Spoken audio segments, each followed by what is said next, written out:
Hi, Ask Shawna here. No, Shawna Karrasch here with another Ask Shawna answer. Maybe that should just be my name now. Anyway, so my question is, hi Shawna, we have a bit of a, this is from Jen. We have a bit of a horse behavior problem. I have a friend that owns a paint mare that tends to get nippy around feeding time. She lives out with 2 other horses. Do you have any ideas that we can use that could help to get her less aggressive and more manageable when it comes to that time of the day? Thanks. Yes, okay. So the first thing I do, because now we have 2 issues really at play here. One, it could be the food and the attitude about food and feeding time. A lot of times horses will learn to get agitated around feed time, and then as they do, and then they get reinforced, it inadvertently becomes reinforced. It becomes a superstitious behavior. They think they need to do it in order to get the reward. So it could be that. So I would like to sort out whether it's a food thing or a social horse thing. So then also they can get where it's not just food, but it might be food in relation to other horses. So what I would do first is I would work each and every, try to make it where you can separate those horses out and maybe feed them separately for a couple times. Even if you have to take one out and feed them separately, that way you're kind of addressing the behavior, you're managing the behavior around feeding time, and you get to see, is it actually a feeding issue or is it another horse and feeding issue? So I would get it sorted out first where they know what to do and to behave at feeding time. I like to start where I teach them to turn their head away and to be nice and calm and relaxed about it. If they get agitated or excited, I'll step away and just say, no, that's it. So I would first try to make sure that each and every one of them has polite manners about being fed individually. And so you can just do it at a different time of day. It doesn't really matter. You can do them individually just to try and be sure that each of them understands proper being fed behaviors at feeding time.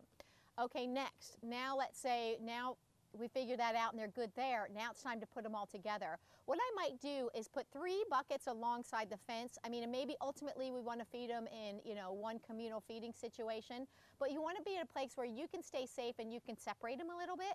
So maybe what you do is hang 3 buckets along the fence a little bit of distance apart.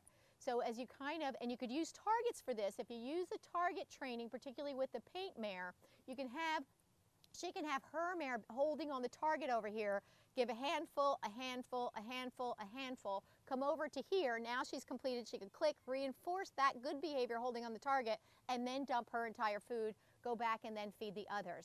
So you're putting a little bit of distance in there, but you're technically giving her what's called the differential reinforcement of an incompatible behavior. She can't necessarily get aggressive towards the other horses or towards the owner if she's holding on a target over here. So teaching her to touch on targets separately and then introducing it feeding time is another way. And you can even, I mean, I have ones that are on 2-foot poles, but you can get one on a 4-foot pole. So you actually have one over there. Go click and reinforce her for holding, go back here, feed the other 2, focus on the one who has the aggressive behavior, but feed the other 2 and then click and reinforce her for being good. So you're just changing or shaping her behavior about feeding time and then feeding with others. So make sure you got it sorted out first on her own and just feeding in general so she knows what that criteria is, and then add in the other horses, and utilizing the target I think will really help set her up for success. Pretty soon you're going to be able to fade the target out of the situation because she'll realize I'm not going to get fed if I get all snarky and mean. So that you just, even if she did, I might just step back and go, you're just going to hang on a second and let her and remind her what is coming and how to get her established. When you first start going too, you want to move quick because you want to take the small increments as a commitment towards the right behavior. So you don't want to expect the whole thing to be perfect. You want to look for improvements, and then pretty soon it'll be a new norm for her. And also something to keep in mind, if any behavior increases in frequency, something's reinforcing it. So if this horse is getting worse or maintaining this behavior, somehow it's working for her. So we need to kind of give her that new behavior, that new constructive behavior, the DRI, as I called it, the differential reinforcement of incompatible behavior, which is basically a new constructive behavior to replace the old not so constructive behavior. Anyway, Jen, I hope that helps. And if you have more questions and as you get going and more specifics, you know that I'm happy to help. So just give me a holler and we'll get it sorted out, even if I need to, because Jen's in our area. Even if you need me to go over there and help out, I will also do that as well. Anyway, so that's it for now. So if anybody's having manners, feeding issues or paddock manners, please don't hesitate to give me a holler and let's get it sorted out. And anyway, until next time, enjoy getting your horse on target. Bye.